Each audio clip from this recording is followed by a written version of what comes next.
नवरत्नांची खान इथे जळते शिवरायांची प्राण. सह्याद्रीच्या शिखरावरती फडके भगवेरी शान. नमस्कार, मी कुमारी समीक्षा भडक, इयत्ता 10वी न्यू इंग्लिश स्कूल व ज्युनियर कॉलेज श्रीरामपूरची विद्यार्थी. आणि आज आपल्या सगळ्यांसमोर माझा विषय मांडला, गडकिल्ले इतिहासाचे साक्षीदार. क्षणभर डोळे मिटा.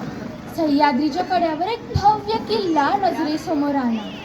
हजारो मावळे स्वतःच्या प्राणाची आहुती देत आहेत. भगवा झेंडा वाऱ्यावर दिमाखाने फडकतोय. रणरिंगणाचा आवाज घुमतोय.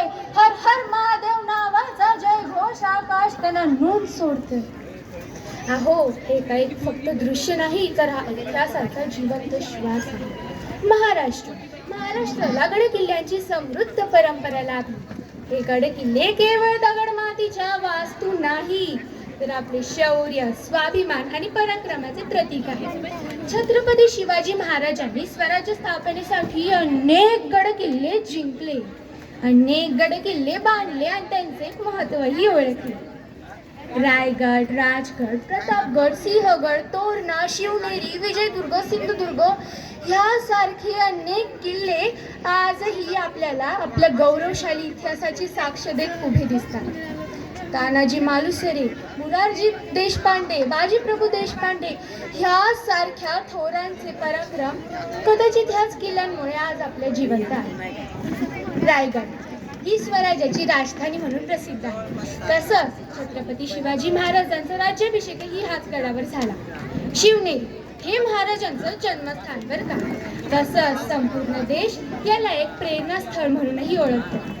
सिंहगड याचं पूर्वीचं नाव कोंढाणा बरं का. तानाजी मालुसरांनी आधी लगीन कोंढाण्याचं माझ्या रायबाचं असं म्हणत हा गड जिंकला. गड आला पण सिंह गेला म्हणून या गडाचं नाव सिंहगड असं ठेवण्यात आलं. पुरंदर ह्या किल्ल्यावर अफजल खानाचा पराभव झाला. त्यानंतरचा किल्ला म्हणजे माझा लाडका बरं का, सिंधुदुर्ग. मालवणच्या समुद्रात हा किल्ला स्थित आहे. चारही बाजूनी खारं पाणी, पण गडाच्या मधोमध एक विहीर आणि त्यात गोड पाणी. याचं कारण म्हणजे 350 वर्षांआधी रेन वॉटर हार्वेस्टिंगची तकनीक ही माझ्या राजाकडे होती. गडकिल्ले हे आपल्याला शौर्य, स्वाभिमान, प्रेम, नित्यत्याग व देशप्रेमाची शिकवण देतात. हे केवळ एक पर्यटन स्थळ नाही, तर आपला इतिहास व संस्कृतीचे जतन करणारे अमूल्य वारसा स्थळ आहे. पण त्या स्थळांची स्थिती दिवसेंदिवस खालवत चालली आहे. नैसर्गिक झिजेमुळे बुरुज, तटबंद्या व प्रवेशद्वारांचे नुकसान होतात. त्यानंतर आपण सगळे आहोतच की. गडकिल्ल्यांचे संरक्षण करणे ही काही फक्त सरकारची जबाबदारी नाही, तर प्रत्येक भारतीयाची जबाबदारी आहे. इकडे तिकडे कचरा न टाकणे, ऐतिहासिक वस्तूंचे नुकसान न करणे, प्लास्टिकचा वापर टाळणे, भिंतींवर नावे व चित्रे न कोरत बसणे यासारख्या काही साध्या सोप्या सरळ गोष्टी आहेत, पण त्या आपल्याला करायच्याच नाही. या सगळ्याची माहिती शोधत असताना मला उद्धव पाटील यांची एक फार सुंदर कविता, गडकिल्ल्यांना जिवंत करणारी कविता सापडली. त्यात खरोखर असं वाटत होतं की हे गडकिल्लेच आपल्याला सांगतात. आमचं असं अस्तित्व काही उरलं नाही, आमची व्यथा कुणीही ऐकून घेत नाही.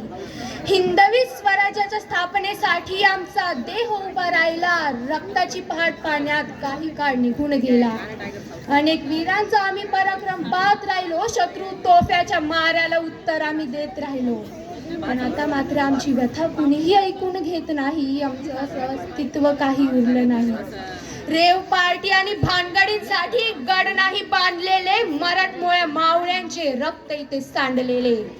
सिंहगडावर तानाजी, पुरंदरवर मुरारबाजी, पावनखिंडीत बाजी, संताजी, धनाजी, धर्मवीर संभाजी. अरे येत असेल आठवण त्यांची तर जागा, शिवरायांचं नाव घेता तर त्यांच्यासारखं वागा.